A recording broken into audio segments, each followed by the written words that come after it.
The metal walls of the alien ship were silent again. But the air wasn't calm. It was heavy. Something had shifted. Carol sat in the medical chamber, her injured hand wrapped in a glowing band. Her blood was thick and dark purple, still dripping. Slowly, from beneath the wound, she couldn't stop staring at it. The bite mark was deep. Human teeth so basic, so primitive, had torn through the toughest skin of a Zarnok warrior. Ow. Not even sharp claws from some hunting beasts had ever done that. She felt exposed. "Do we terminate the creature?" her second came and asked. Quietly, "No," she said quickly. Too quickly. The assistant blinked. "Commander, it's dangerous. It attacked you." She didn't answer right away. Her eyes stared into the corner of the room, her mind replaying the moment. The look in his eyes, the calm, the control. "No, we study it more," she said finally. "No more cage poking, no more shocks. Let it sit. Watch what it does when we leave it alone. Observation only." "Yes," the assistant left clearly. Unsettled. Carell stood slowly and walked toward the viewing chamber, the one connected directly to the human's cell. It's no glass, just screens now. Safer, the human was sitting again, legs crossed, hands on his knees, breathing steady. He was meditating like he was back in control. She narrowed her eyes. "Who are you?"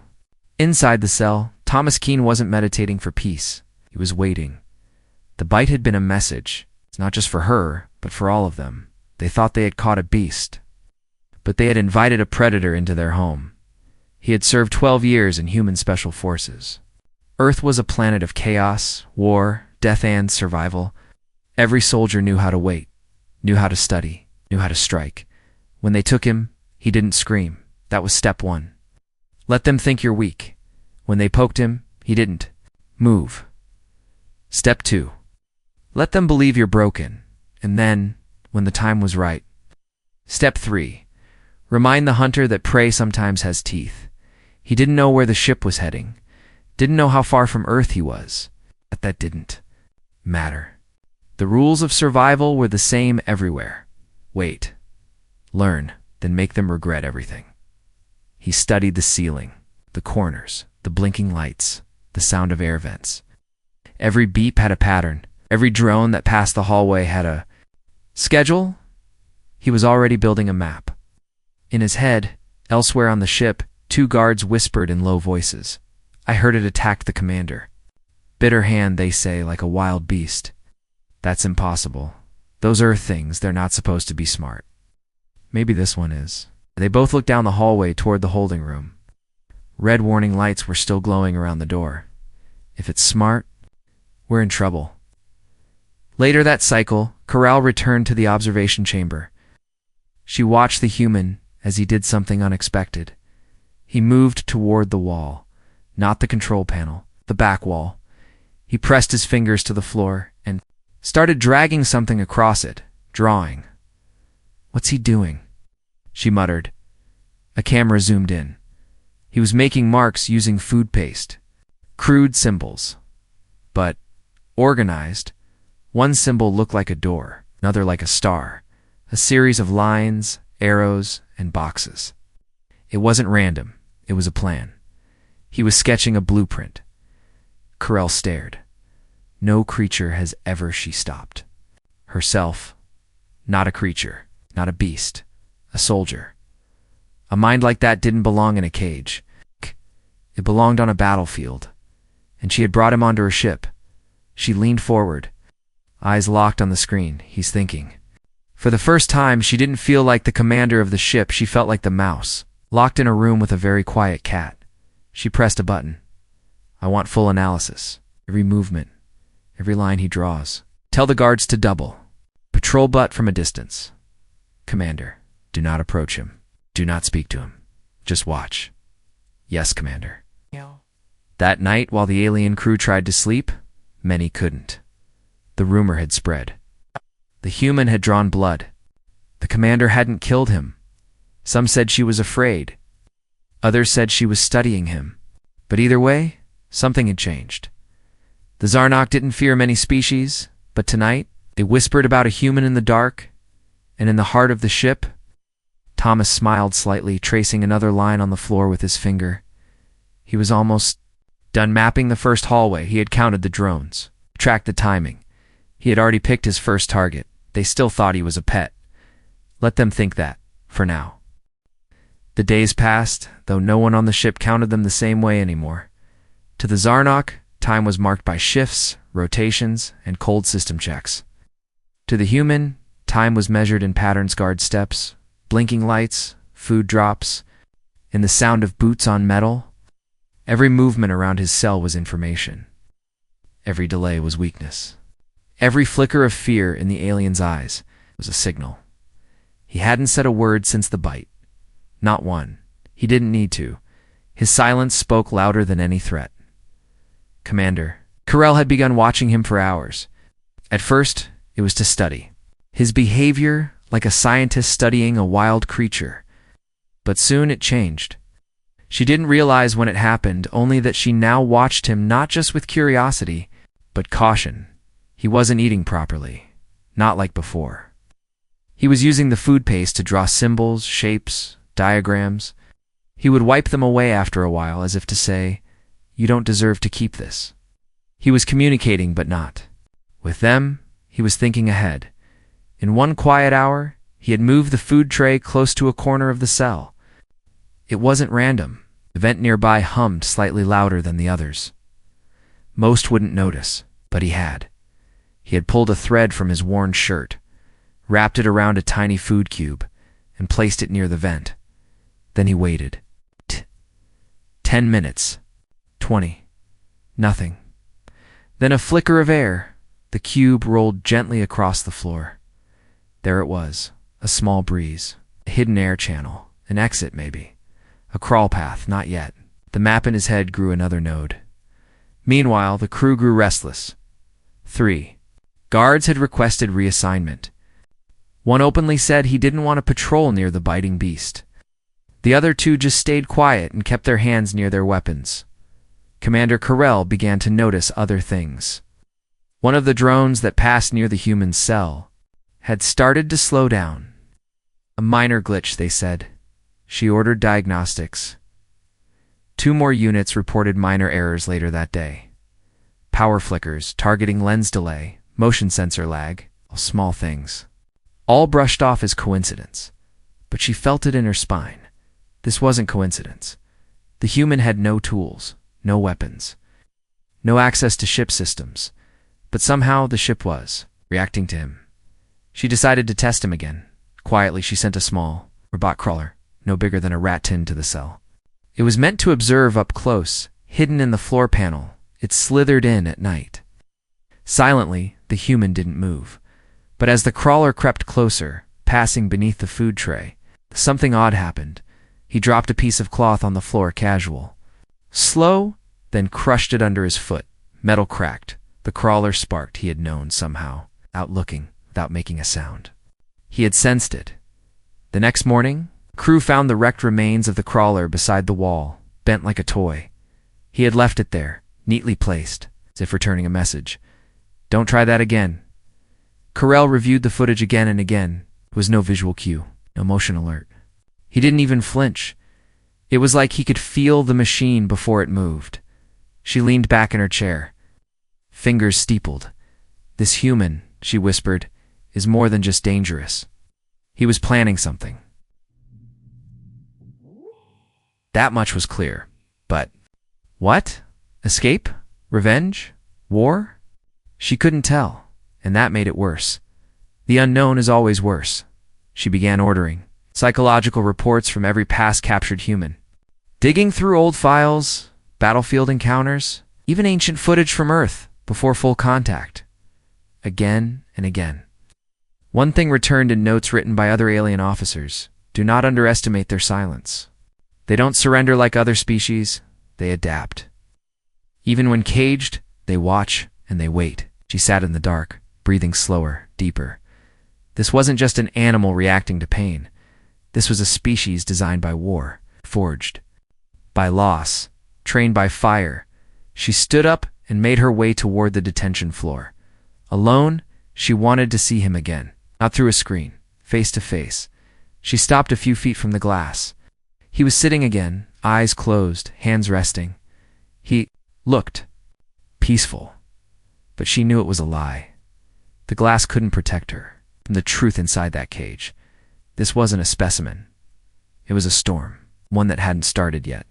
And every minute that passed, it was building, gathering, thinking, preparing. Later, that night, deep in his cell, Thomas opened his eyes. The vent had a weak seal. The guards were lazy. The drones were predictable. The commander was curious, but she wasn't ready. Not yet. But soon. Soon, he would show them what humans really were.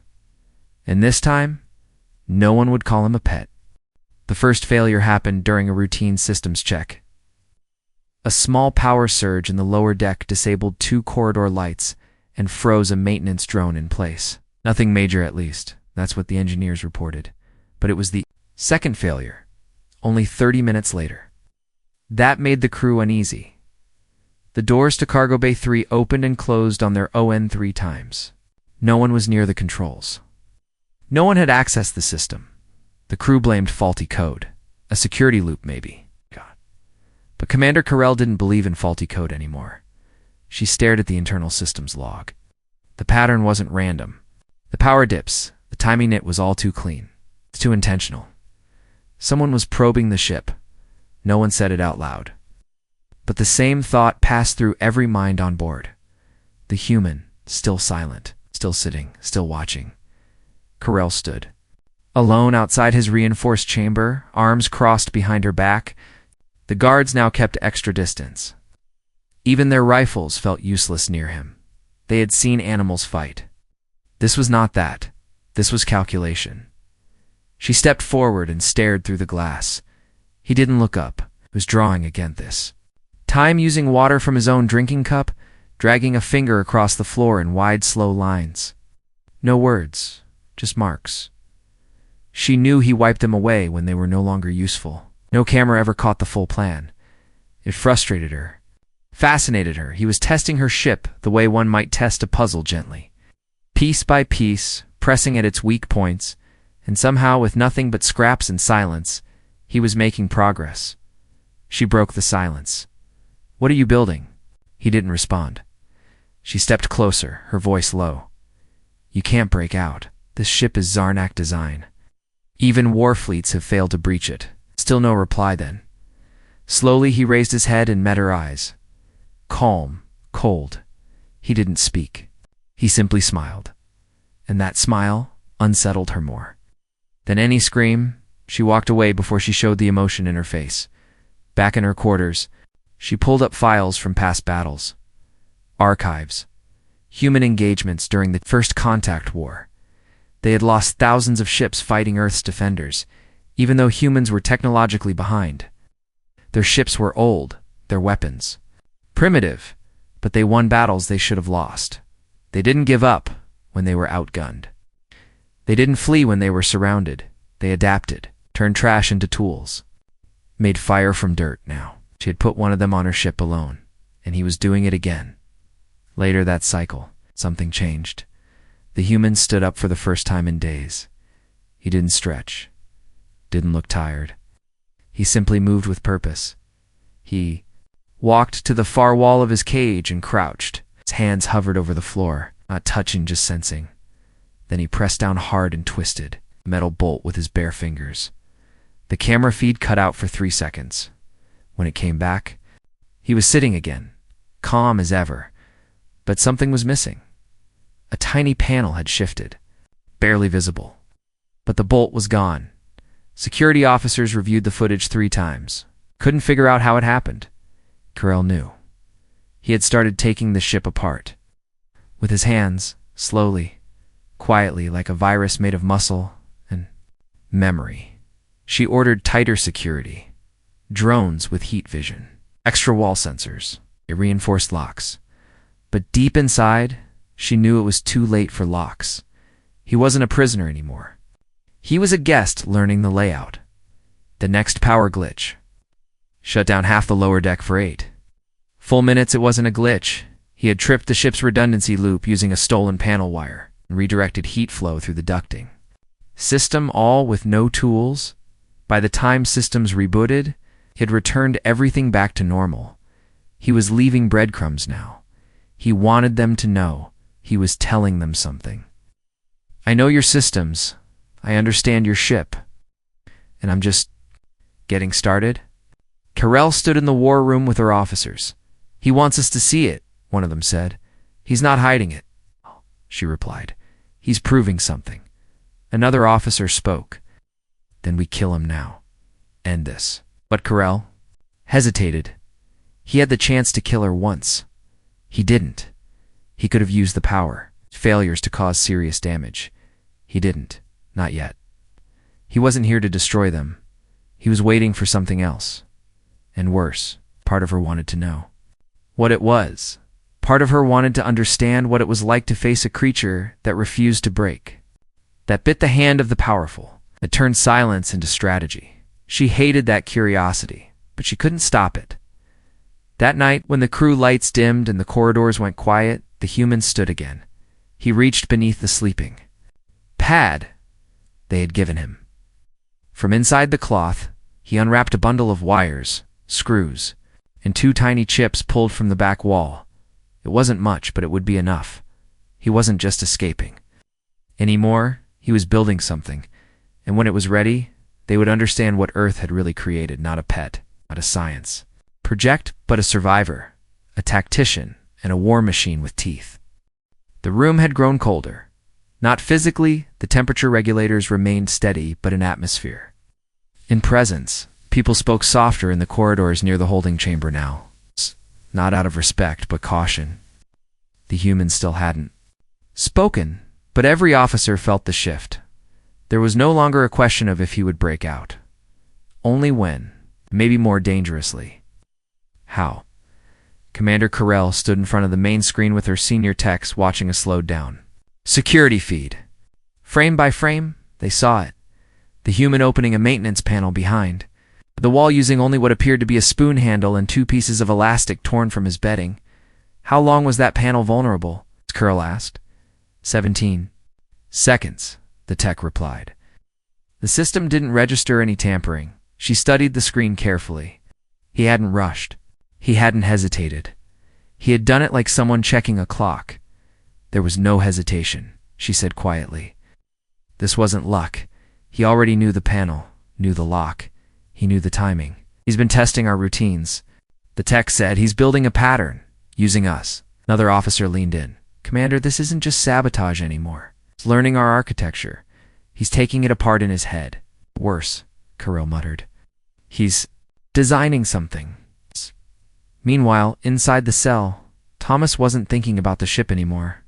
Not in the same way he already understood the doors, the power routes, the vents, the ducts, the AI systems, and the recharging times of patrol drones.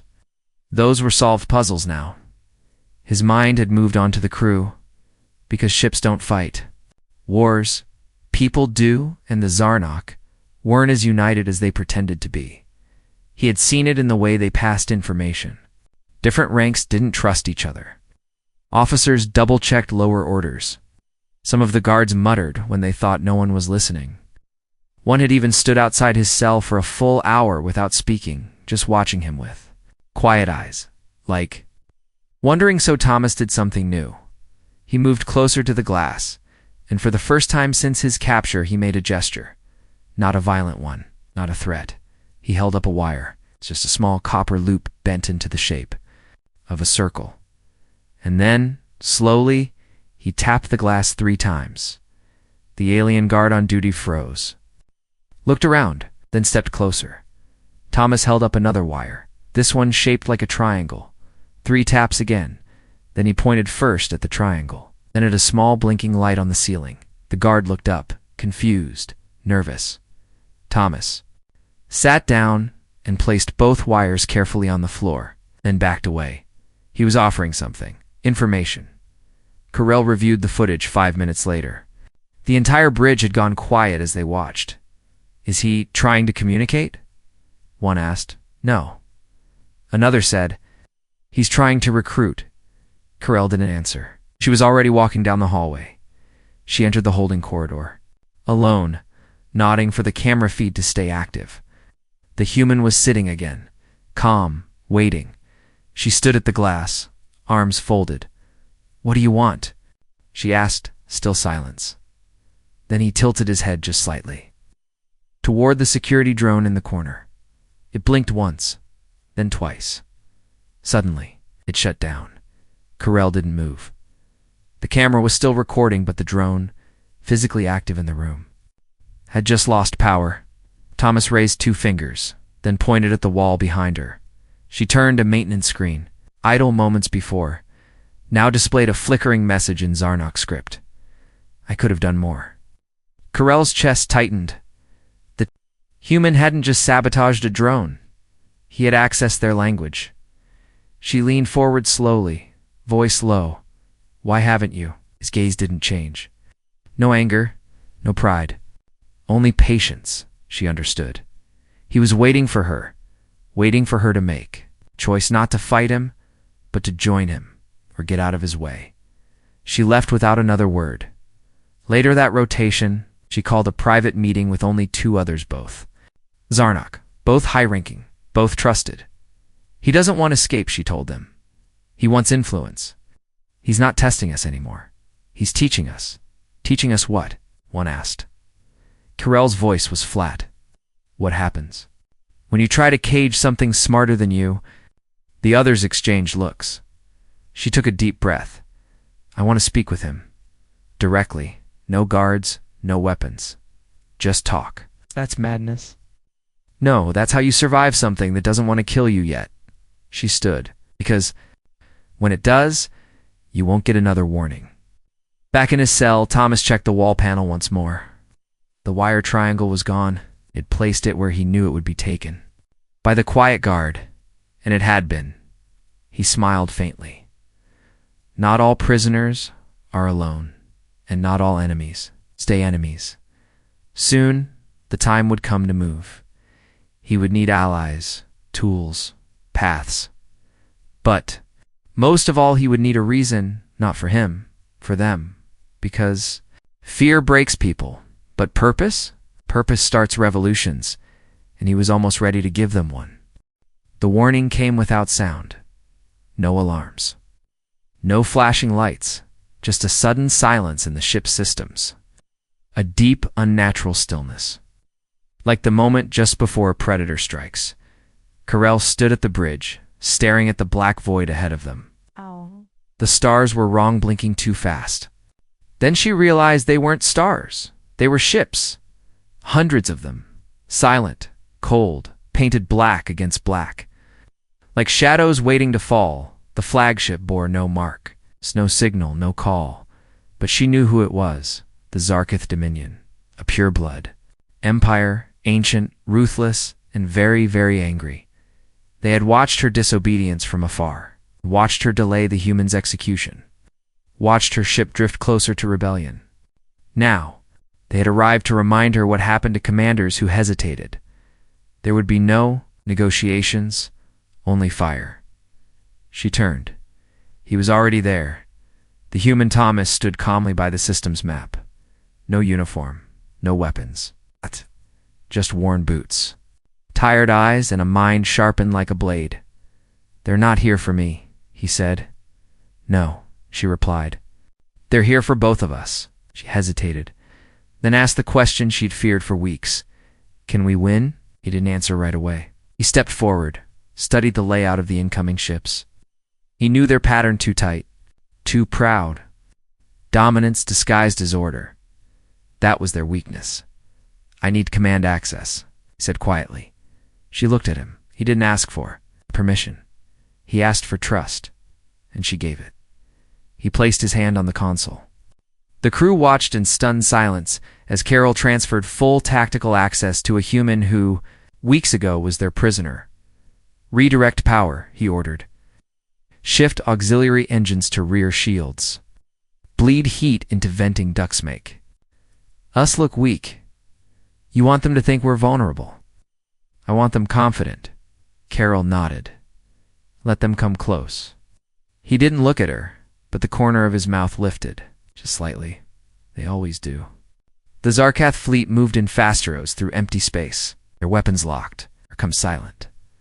On board the lead ship, their admiral spoke one word: fire. Beams of plasma split the void and slammed into Carol's vessel, but nothing. Burned, because nothing hit. The ship was no longer there. It had dropped into a silent dive-side thrusters flaring. Shields reshaped like blades, rolling through a narrow gap between the first two enemy ships, and in that gap, something else slipped through. A pod, small, fast, unarmed at least. It looked unarmed. The Dominion ignored it until it exploded. But not with fire, with signal. A burst of raw data-encrypted chaos that flooded the Zarketh ships, shutting down targeting systems, scrambling AI responses, forcing emergency reboots across half the fleet. The moment of confusion was exactly what Thomas had planned for. Carell's ship pivoted mid-flight, releasing drones that had been hidden. In maintenance compartments, HFY carrying scrap-built EMP bombs, plasma mines, and pulse grenades. Not military grade, not perfect, but human-made, ugly, unpredictable, deadly chaos. Followed Zarketh. Formations broke. Orders failed. Some of their own ships fired blindly, confused by the overload. And in the center of it, all one human stood, calling targets rerouting. Energy. Barking commands through the ship's speakers like a conductor leading a symphony of destruction. He didn't shout. He didn't panic. He calculated. Carell watched from beside him, not giving orders anymore but following them. Her crew obeyed too, not because they feared him, but because they finally understood what they had caged. Not a wild beast, not an animal, but a species built by fire, refined by failure, and perfected by pressure. The battle didn't last hours. It lasted 17 minutes, when the last Dominion ship fled. Its engines torn, its pride shattered. Silence returned, real silence. No alarms, no screams, just breathing heavy. Disbelieving, Carol stood by the cracked edge of the command platform. Watching the wreckage drift like bones, Thomas stood beside her, covered in grease, burns on his forearm. Blood on his sleeve that wasn't his. He looked out at the stars, then at her.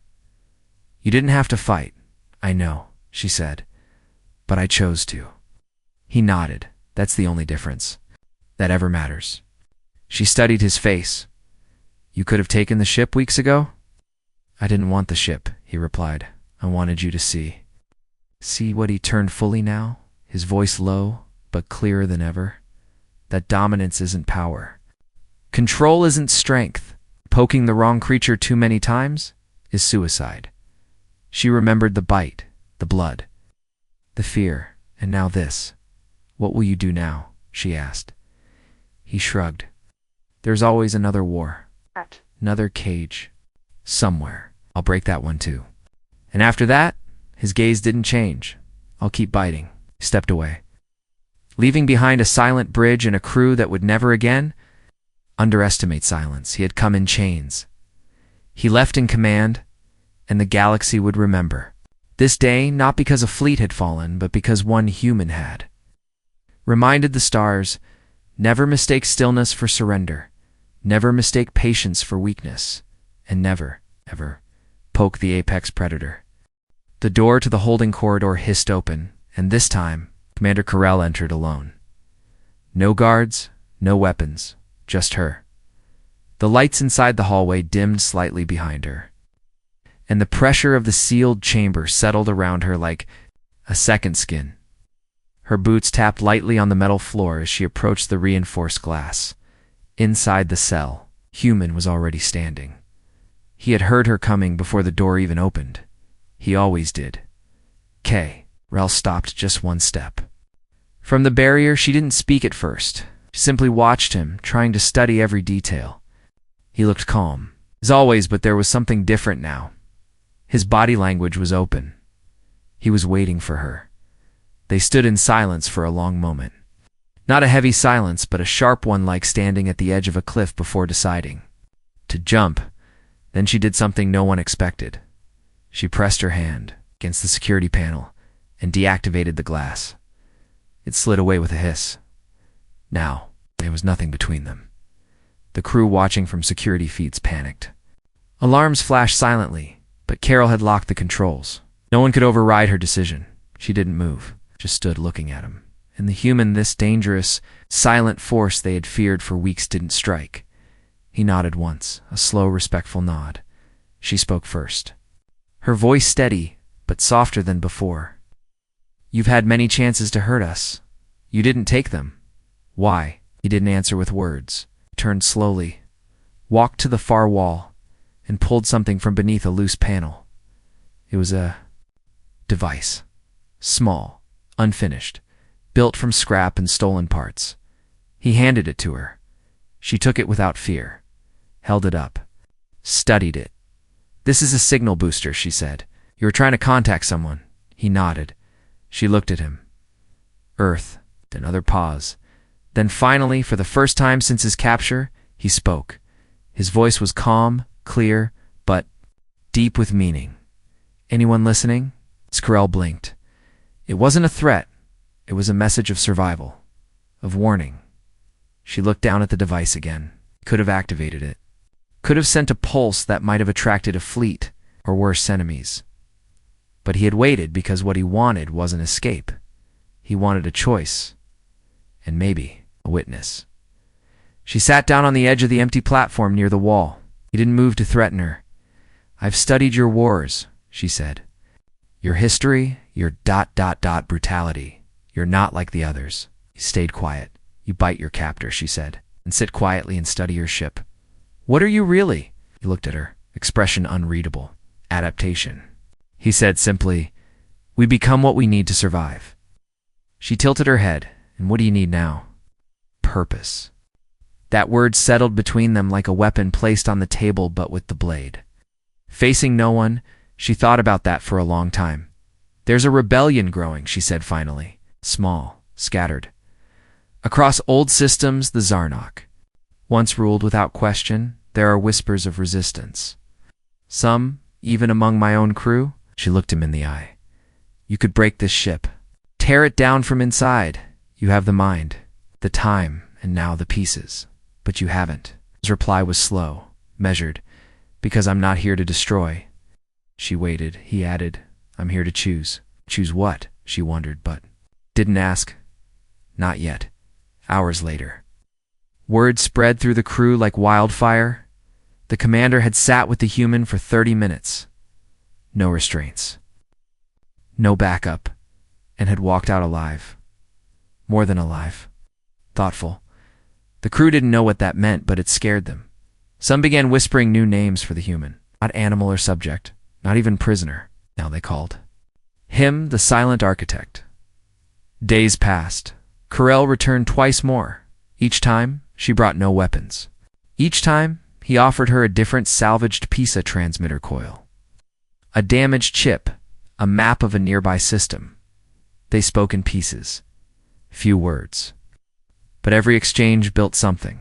Not a friendship, but something deeper. Respect. He asked her questions about her species, her people, her culture. She didn't lie. He listened more than he spoke. But when he did speak, it always cut straight to truth. Like a scalpel, you don't rule because you're strong, he said once. You rule because no one fights back. Carell had no answer to that. Not then. But it stayed with her eventually. She unlocked the door to his chamber. He stepped out, not with force, but like a man walking into a meeting. 2 guards lifted their weapons. Carol raised her hand, let him pass. The hallway was long and empty. He followed her to the bridge. He didn't touch anything. Didn't threaten anyone. He just stood at the window and looked out into the stars. What now? Answered without turning. Now, we decide who we want to be when the war finally finds us. She stepped forward. You think it's coming? I know it is. And she believed him, because humans didn't guess. They prepared. And when the storm came, she knew he wouldn't run. He would be the one guiding them through it. Not as a captive, not even as an ally, but as a force. The alien ship moved silently through deep space. It was cold, clean, and filled with technology far beyond anything humans had ever seen. In the center of the ship, inside a tall glass cage, stood a man. He was barefoot. His clothes were torn. His face was dirty, but his eyes were sharp. Commander Carroll stood outside the cage, watching him. She was tall, with gray-blue skin and glowing yellow eyes. Her species, the Zarnok, believed they were the highest life form in the galaxy. To her, humans were nothing more than animals useful for testing, training, or entertainment. "This one is boring," Scarell said. She raised a long, clawed finger and tapped the glass. The human didn't move. "He has not spoken since we brought him on board," said her assistant. A smaller alien with silver skin. Carroll tapped the glass again, harder this time. Most creatures scream, they beg, they cry, but not this one. "He's broken." "No," Carell said slowly. "He's waiting." She stepped closer, her sharp boots clicking on the metal floor. The human's eyes followed her, calm and steady, not afraid, not angry, just watching. "What do you think you're doing?" "Little creature," she said softly, almost to herself. No answer. She smiled. It was not a kind smile. "Maybe you need to be reminded who's in charge." With a press of her hand on a control panel, small electric sparks ran through the cage. Floor. It wasn't enough to kill, but it was painful. The human jerked slightly. His jaw clenched. He didn't scream. Carell narrowed her eyes. "Strange. You're not like the others." Her assistant spoke again. "It's from Earth. That planet full of war and fire? Maybe they're used to pain." "Pain is universal," Carell replied. "But this one, he doesn't fear it." She looked at the control panel, then made a quick decision. "Open the cage." The assistant hesitated. "Commander, that's not protocol now." The glass slid open with a soft hiss. Human didn't move. Carell stepped forward. She was taller than him, stronger, armed with armor and energy weapons. She was sure he couldn't touch her. She moved closer and extended her hand toward him, not with kindness, but curiosity. "Let's see what you really are," she whispered. Her claws touched his arm. His skin was warm, soft, fragile, still, didn't move.